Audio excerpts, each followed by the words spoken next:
એમ કહું છું તમારે એવા રિલેશન છે ને હતા કે તમે એને 1,07,000 રૂપિયા આપ્યા? એટલે મેં એમને વસ્તુ લેવા આપ્યા હતા તો એમને કીધું પેમેન્ટ આવી ગયા મારા કને દીકરી સગાઈ વખતે મેં કાધું વસ્તુ લઈને હજુ હાલો મેં એક વ્યક્તિને પૈસા આપ્યા હવે પૈસા દેતો નથી મને, નથી મારો ફોન ઉપાડતો, નથી મેસેજ ના જવાબ દેતો મને. હા તો હવે શું કરું હું એના માટે? મેં કીધું બરોબર. તમે કોને પૈસા આપ્યા બેન? એ સુરત થી સોઢા કરીને છે એમને આપ્યા એમ. બરોબર. કેટલા પૈસા આપ્યા? 1,07,000 આપ્યા. અમે માં છોકરા એકલા, 1,10,000 અમે માં છોકરા એકલા રહી રહ્યા. અમારા આગળ પાછળ કોઈ નથી. હવે એને મારી જોડે આવી રીતના કર્યું. 14 તારીખ સુધી કીધું હું આપી દઈશ. ફોન ઉપાડતો તો, મેસેજ ના જવાબ દેતો તો, બધું કરતો હતો. અત્યારે મારી દીકરીની સગાઈ હતી, મેં બધું ઘરમાંથી વસ્તુ ગીરવે રાખીને મારી દીકરીની 19 તારીખના સગાઈ કરી. બરોબર. તો મારી આગળ પાછળ તો કોઈ એ નહીં. હવે ઈ ફોન નથી ઉપાડતો, નથી પૈસા જવાબ દેતો. હવે શું કરવાનું મને? બરોબર. હવે બેન હું એમ કહું, મારો નંબર ક્યાંથી લીધો બેન તમે? યુટ્યુબ માંથી લીધો. ઠીક કઈ વાંધો નહીં. તમારું નામ શું છે બેન? મારું નામ ભાવનાબા જાડેજા. ભાવનાબા જાડેજા. દરબાર છો? હા દરબાર શું. હવે એ નહીં કોઈ આગળ પાછળ. અમે માં છોકરા એકલા રહી રહ્યા. હવે અને આ માણસ વિશ્વાસ આપીને એમ કીધું કે તમને દઈ દઈશ. હવે ફોન નથી ઉપાડતો, કાંઈ નહીં. હા એટલે તમારે આજે તમારા ઘરવાળા ઓફ થઈ ગયા એને કેટલો ટાઈમ થયો? અમારા નથી, અમારા ડિવોર્સ થઈ ગયા. 8 વર્ષ થયા. બરોબર બેન. બાળ બચ્ચા કેટલા છે? એક છોકરી અને એક છોકરો હોય મને. હા તમારા ડિવોર્સ થઈ ગયા 8 વર્ષ થયા છે? હા અને મારો દીકરો 14 વર્ષનો હોય હજી. હાલ ક્યાં રહ્યો છો બેન અત્યારે? અમે અહીંયા માધાપર જ રહી રહ્યા. હા માધાપર ક્યાં આવ્યું? તાલુકો કયો લાગે? ઐશ્વર્યાનગર રહ્યું ને. તાલુકો કયો લાગે બેન? તાલુકો કયો લાગે ભાઈ? ભુજ લાગે ને. ભુજ જ લાગે. કચ્છ ભુજ. હા બરોબર છે. સામે વાળો વ્યક્તિ છે એ કયા સમાજ માંથી છે બેન? સામે વાળો વ્યક્તિ છે એ કયા સમાજ માંથી છે? ઈ સોઢા એ. બરોબર. હવે એ તો જે હોય પણ હું એમ કહું છું તમારે એવા રિલેશન છે ને હતા કે તમે એને 1,07,000 રૂપિયા આપ્યા? એટલે મેં એમને વસ્તુ લેવા આપ્યા હતા તો એમને કીધું પેમેન્ટ આવી ગયા મારા કને દીકરી સગાઈ વખતે મેં કાધું વસ્તુ લઈને હજુ વેચી દઉં પછી તમને ભેગું પેમેન્ટ આપી દઈશ તો તમારી દીકરીની સગાઈ શાંતિથી પતી જાય. તો મેં કીધું ભલે. તો પછી મારી દીકરીની સગાઈને 5-6 દિવસની વાર હતી ત્યારથી એને ફોન ઉપાડવાના ને મેસેજ કરવાનું બંધ કરી નાખ્યું એને મને. બરોબર. એટલે તમે પૈસા કેદી આપ્યા હતા બેન? એને મેં પૈસા આપ્યા 4 મહિના થયા. 4 મહિના આપ્યા હતા. કેટલા મહિનાનો વાયદે આપ્યા હતા? અમારી દીકરી સગાઈ સુધીના જ વાયદાના. 4 મહિનાનો વાયદો હતો ને ટૂંકમાં? હા. તો 4 મહિનાની અંદર એને હું એવી જરૂર પડી તો પૈસા લીધા? એટલે એ કે મને આ દો હું તમને વ્યાજે ફેરવી દઈશ ને બધું કરી દઈશ. તમારી દીકરીની સગાઈ ધામધૂમથી પતી જાય, તમારે કોઈની કને માંગવા ના પડે તો કાંઈ નહીં. એટલે વ્યાજે રૂપિયા કેટલા ટકા વ્યાજે આપ્યા હતા? અને એક જ 30,000 વ્યાજે આપ્યા હતા અને બીજા 35,000 ની એની વસ્તુ લઈને વેચી હતી. જનરેટર આવે ને ઈ અને બીજું એક 30,000 નું જનરેટર વેચ્યું હતું ને 10,000 મારા બીજા લીધા હતા. એમ કરીને એને 1,10,000 લીધા મારા કનેથી. જનરેટર તમારી પાસે હતું? ના એને કંપની માં લઈને બારે વેચ્યું હતું. બરોબર. ખાવડા બાજુ ક્યાં. એટલે એને કમિશન નું કરતો હોય ને? હા એવી રીતના કરતો હતો. કઈ વાંધો નહીં. હવે બેન તમારું આખું નામ લખાવો અને એ જે વ્યક્તિ છે એનું નામ શું છે બેન? એમનું નામ સુરતસિંહ સોઢા. કઈ વાંધો. તમારું આખું નામ બોલો. મારું ભાવનાબા જાડેજા. એક મિનિટ ચાલુ રાખજો. ભાવનાબા જાડેજા. તમારા ઘરવાળાનું નામ શું છે? તમારા ઘરવાળાનું નામ શું છે? એમનું નામ વિક્રમસિંહ. વિક્રમસિંહ. હા. ભાવનાબા વિક્રમસિંહ જાડેજા. હા. કયા ગામ તમારું કામ કરેલું હતું બેન? કયા ગામ તમે પરણેલા છો? બંદરા. બરોબર. તમારું પિયરિયું? અમદાવાદ. કઈ વાંધો નહીં. હાલો થઈ ગયું છે બધું એક છે. હવે તમારા દીકરાનું નામ બોલો બેન. યશરાજસિંહ વિક્રમસિંહ જાડેજા. યશરાજભાઈ. હા અને દીકરીનું નામ? માનસીબા જાડેજા. માનસીબા જાડેજા. એ બધું થઈ ગયું કમ્પ્લીટ. હવે તમે હાલ રહ્યો ક્યાં જગ્યાએ અત્યારે બેન? એડ્રેસ લખાવો. ઐશ્વર્યાનગરમાં. ઐશ્વર્યાનગર. માધાપર ઐશ્વર્યાનગર ગેટ ની અંદર. માધાપર. બરોબર. એ બધું થઈ ગયું. હાલો હવે સામે વાળા વ્યક્તિનું નામ બોલો બેન. એમનું નામ સુરતસિંહ સોઢા. સુરતસિંહ સોઢા. સોઢા. કયા ગામના છે? ઈ આમ ઈ રેરા અહીંયા ગાંધી સર્કલ રેરા ક્યારે? ગાંધી સર્કલ. ગાંધી સર્કલ. હા, હા. તમારે એવા રિલેશન કેવા કે બેન તમે એને એટલા બધા પૈસા આપે, એ કયો એટલો સંબંધ એવો? એટલે એમને અમારે એક બાજુમાં પાડોશી રહેતા હતા ને, હા 6 મહિના પહેલાની વાત હતી. એમની જોડે અમારા ઘરે આઈ જાય કરતા હતા, તો એમને મને બેન બનાવી. બરોબર. તો પછી મને કે બેન હું તમને પૈસા ફેરવી દઉં, તમે અમે બીમાર રહો, તમારે કોઈ કમાવનાર રહે નહીં આગળ પાછળ, તો તમને પૈસા હું કરી દઉં ડબલ એમ. તો મેં કીધું ડબલ ભલે, તો કરવા મેં હાટું બધું એવી જોતું રીતના એમ ને? આલ્યા. હા ડબલ કરવા હાટું તમે 1,10,000 આપ્યા છે. હા એટલે હવે કાંઈ વાંધો નહીં બેન. ભાવના બેન, હવે હું એમ કહું છું, તમારો વિડીયો વાયરલ થશે, તમારી મંજૂરી છે તો આપણે તમારા પૈસા કઢાવવાનો પ્રયત્ન કરી દઈએ પૂરેપૂરો. હા કાંઈ વાંધો નહીં. તમારા ફોટા નાખવા પડશે બેન. આ ભાઈ જે સુરતથી છે સોઢા, હા. એનો નંબર બોલો તો બેન. એમનો નંબર 1 મિનિટ. હા કોમલબેન બોલો.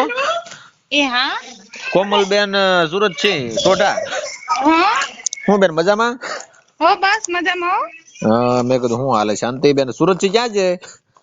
એ તમે કોણ? હું સાગર રાઠોડ બોલું, સામાજિક કાર્યકર. એટલે તમે ક્યાં રહ્યો છો? અહીંયા આપણે બાજુમાં જ, સુરતમાં જ, Gandhi circle sorry Gandhi circle બાજુમાં. અચ્છા, તો કેમ કામ હતું કઈ? હા કામ હતું, ઓલો સામાન એક કે જોવા આવ્યા હતા ને પછી કઈ કે હવે જોઈ જાવ લઈ જાવ ને એમ કેતા હતા, પણ આવતા નહીં લેવાતા. જરીક ફોન ન ઉપાડ્યો. તમારા ફોન માં કર્યો, તમારા 2 નંબર એને આપેલા હતા કે આ નંબર માં કરજો, આમ ઉપડશે કે મારા પર કદાચ ફોન કામ ઓલામાં હોય. ઓફિસ માં કઈ કેતા, પપ્પુભાઈ ની ઓફિસ માં. એટલે તમે ક્યાં છો? હું અહીં ગાંધી સર્કલ છું બેન. ઓ અચ્છા, તો એમને શું માલ શું હતું? માલમાં તો કઈક જનરેટર ને એવું છે બેન. અચ્છા એવું છે ને, તો તમે ઈ તો લગભગ મારા ખ્યાલથી A to Z માં નોકરી કરતા હશે ત્યારનું હશે. હા એટલે એને નહીં લેવાનું કેતા હતા અમે. નોકરી નથી કરતા ઈ, એટલે હવે ખ્યાલ નથી હો મને ફોન આવે તો હું પૂછા કરી દઈશ. ઠીક. હવે બેન એમ કહો, આપણે જે ઓલા ભાવના બેન છે કે નહીં, ભાવના બા, હા ભાવના બા વિક્રમસિંહ જાડેજા, ઓળખો તમે? યશરાજભાઈ માનસાબાઈ, દીકરાનું નામ છે યશરાજભાઈ ને માનસીબાઈ નું દીકરીનું નામ. એમને તો ઈ નામ તો દીકરાના તો મને નથી ખ્યાલ. આપણા ભાવના બાને 1,10,000 રૂપિયા તમારા ઘરવાળા સુરત છે ને, એને 1,10,000 રૂપિયા 4 મહિનાથી લીધેલા છે, તમને ખબર છે બેન? તો હવે એ પૈસા એની દીકરીને વ્યવહારમાં દીધા નથી, અને હવે એ ફોને ઉપાડતા નથી, મેસેજ કરતા મેસેજ નો જવાબ દેતા નથી. તો બેન હવે તમારો ઘરવાળો છે તો તમારે ઉપાડતો નથી, એટલે મારે તમને ફોન કરવો પડ્યો. તો હવે આ પૈસાનું બેન શું છે, એ કઈ દેવાના છે કે ભાઈ તમારા ઘરવાળાને બૂસ મારવા છે, કઈ રીતનું? હવે ઈ તો મને કાંઈ નથી ખ્યાલ. એમની તો મને ફોન આવ્યો તો ઈ ભાવનાબેન નો, તો મેં તો એમને કીધું હતું કે મારા જોડે થશે તો દર મહિને 5 કે 10 તમને આપતી રહીશ. પણ બેન હું જાવ તમને કહું કે વસ્તુ એ છે કે હવે આ બેન ગરીબ છે, બરોબર?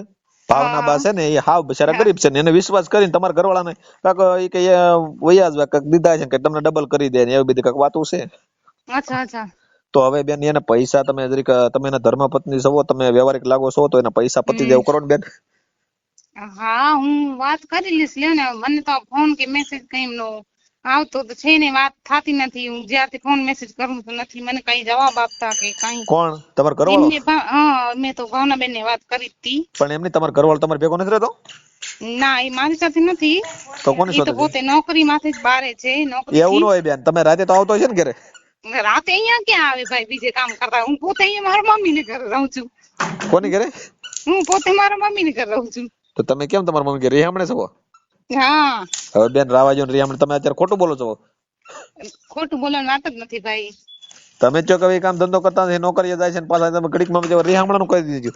તમારો એમાં ટૂંકમાં ભાગ છે ને બેન, કે તમારે આ પૈસા દેવા નથી એવું કરો. આ ગરીબ લોકો છે, એવું ન કરાય બેન. ના મારે મેં ક્યાં કીધું કે મારે પૈસા નથી દેવા એમ. મને તો એ વાત તમને તમારે વહીવટ નથી, વહીવટ એક મિનિટ આ બેને જયારે પૈસા દીધા હતા હા એમને, ત્યારે એમને પૂછા કરો તો એમને મને કીધું તું. તમને નતું કીધું, પણ હું એમ કહું છું, મારી વાત સાંભળો, પણ તમે એને જરીક એમ સમજણ આપો કે આવું ન કરાય, ગરીબ લોકો છે, અમે એમ કહી છીએ. હા હું એમ જ કહું છું એમને, બીજી રીતે કોઈ રીતે હું કઈ કહેવા નથી માંગતી. હું તમને એમ નથી કહ્યું તમે વાતમાં હતા કે નતા. હું એમ કહું છું કે આ ગરીબ લોકો છે ને, એને તમે ન્યાય આપો, અને છે ને એ લોકોને પૈસા આપજો. ખોટા એ ફરિયાદ કરવાનું કહે છે, કેસ થાય ને બેન, તો તમારા ઘરવાળાને ભાઈ મને ખબર છે એમને કેસ ની વાત કરી છે. હા તો મારી પાસે અત્યારે કેસ આવ્યો છે, એટલે હું જો ફરિયાદ લખીને હમણાં અરજી લખી દઈ, તો પછી તમારે એને પાસે જામીન ની મળે ને ખોટો હેરાન થઈ જાય. એટલે તમે સમજાવજો તમારી ગુજરાતી ભાષામાં કે પૈસા તો ટૂંક સમયમાં 2-5 દિવસમાં કે 15 દિવસમાં પૈસા પહોંચાડી દે એમ. હા તો એમ તો ન કરતા, મારા સસરા વાત કરવી હોય તમે એક કામ કરો, તમે એને લાઈન માં જો તો તમારા ઘરવાળાને એક મિનિટ એક કામ કરો ને તમે પેલા મારા સસરાથી જ વાત કરી લો ને સસરા direct. હારે હું મારે તમને વાત તો નંબર કરી બેન, આરોપી આ છે, બીજો નથી આરોપી, તમે નથી, અને તમારો ઘરવાળો આરોપી છે. એક ના એક મિનિટ કેમ કે મારા એમને જે બેને પૈસા આપ્યા હશે ને તો મારા સસરાએ હમણાં બેંક નું સ્ટેટમેન્ટ કઢાયેલું છે એમનું, એટલે બેને જેટલા પૈસા આપેલા હશે ને એ બધું એનામાં આવી જશે લિસ્ટમાં કે બેને કેટલા રૂપિયા આપેલા છે એ ભાઈને. પણ એમ નથી, તમે હું હમણાં એમ સ્ટેટમેન્ટમાં આવી જશે બે ભાઈ. પણ ઈ એમ રોકડા આપેલા સ્ટેટમેન્ટમાં થોડું આવે બેન.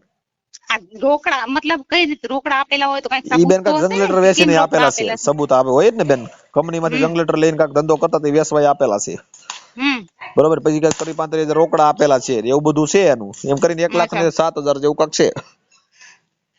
એટલે ઈ બેન ઘરે વ્યાજ નું કામ કરે છે એમ.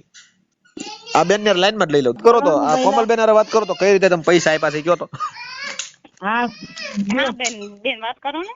હા તો ભાભી મેં તમને બધી વાત તો કરી. તમે મને વાત કરેલી વાત સાચી, એ ભાઈ એમ કે છે તો મેં કીધું તમને એવું હોય તો તમે ભલે મારા સસરાનો નંબર આપો, તમે એમનાથી વાત કરી લો, કેમ કે તમે જે રીતે મારા ઘરવાળાને પૈસા આપ્યા છે, મારા સસરાએ હમણાં જ એમનો બેંક નો સ્ટેટમેન્ટ કઢાયો છે, એનામાં તમારે જેટલી રકમ આવી હશે એ બધી આવી જશે. કઈ રીતે પૈસા આપેલા છે, કેમ આપેલા. પણ તમારા સસરા નો આપ્યો થોડી રકમ આવે, હું એમ કઉ છું. મેં તમારા વરના કોમલબેન મારી વાત સાંભળો. વાત નથી, મારા સસરાએ મારા ઘરવાળાના નંબર બધા સ્ટેટમેન્ટ એના બેંક માંથી કઢાયેલા છે. પણ સ્ટેટમેન્ટ કઢાવેલ છે, પણ આના પાસે રોકડાનો વહીવટ થોડા સ્ટેટમેન્ટમાં આવે, હું એમ કહું. ઈ વાત નથી તમારી રોકડાની.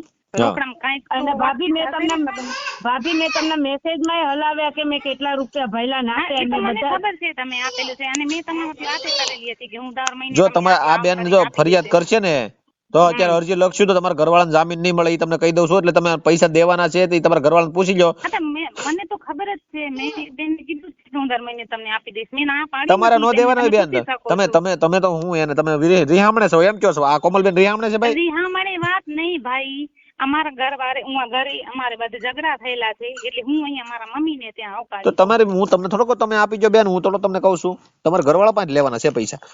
ઘરવાળા પાસે લેવેલો ઈ વાત સાચી, મારા ફોન મેસેજ કઈ ના ઉપાડતા હોય તો મારે તો ક્યાં હોય એમને તમે કરવું જ રિહામણે જોઈએ છો ને, અત્યારે તો કે હું હું કામ આપીશ તમે એમ. એને ઘરમાં નથી રહેતા બેન.